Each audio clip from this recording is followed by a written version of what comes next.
A few random thoughts on Christianity. Are all Christians blasphemers?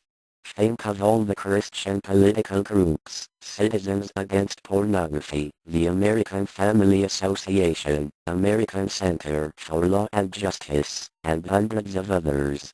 Yet at the same time, Christians believe that Jesus is coming back soon, and will make all things better, making sure that all unbelievers suffer a great deal in the process. Yet Christians can't see the contradiction here. If Jesus is coming back soon, then isn't being involved in these groups essentially an admission that they really don't believe Jesus is coming back? Yet none of the above groups, and hundreds of others, address what should be of the most importance to Christians: getting as many people as they can to believe in Jesus, that is, to believe in him the exact same way they do. In both cases, Christians are tacitly admitting that Jesus isn't coming back. As an aside, isn't it interesting that God apparently is a far-right Republican? I don't see anything in the Bible about God's political affiliation.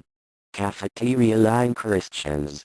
Many years ago, when I dallied with being a true believer, I was enamored with a fundamentalist girl with nice legs and small breasts who had a penchant for wearing her hair in a bun. I heard a sermon from a Baptist minister. He railed on about what he called cafeteria line Christians, that is, Christians who picked and chose what they wanted to believe, like people picking menu items in a cafeteria line. His premise, which I agree with 100%, was that, if you want to be a Christian, you should believe all of it. You don't accept all of it? Then GTFO. I submit that all Christians are cafeteria line Christians. Look over the Bible, all of the injunctions to execute people for minor crimes, working on the Sabbath, teenagers dishonoring their parents, weaving clothing of two kinds of thread, and on and on and on.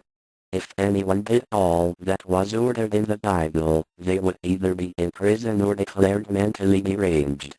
Thankfully, this is not the case.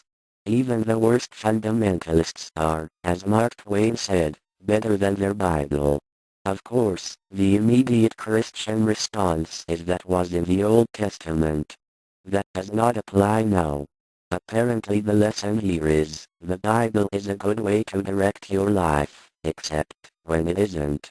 Thankfully we have Republican preachers who will interpret the Bible and tell us what to follow and what to ignore. Kind of like asking the server ladies at a cafeteria line what food is the best. What of Christian love? Have you ever talked to a fundamentalist? They talk about the return of Jesus, always making sure to mention the suffering of unbelievers. They talk of that suffering with great glee, as if they are looking forward to it. I can almost picture them masturbating while thinking of it.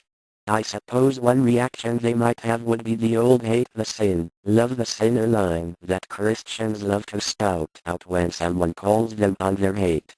That is just a tissue paper thin excuse to legitimize hate. It means nothing. Come to think of it, at least folks like Fred Phelps are honest in their hate. They don't try to sugarcoat things. Something must be said too of the Christian concept of loving everyone.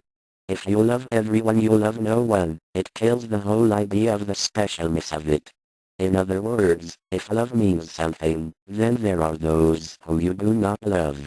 If love means nothing, if it is just an abstract idea, then by all means love everyone.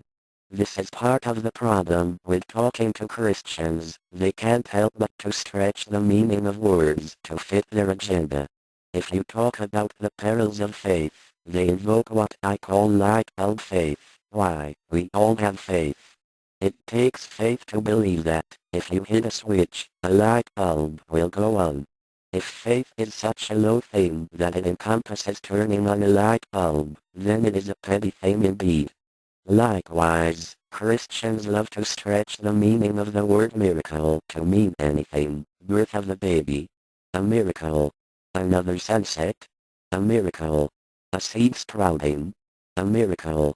To me, a miracle should be something extraordinary, not everyday.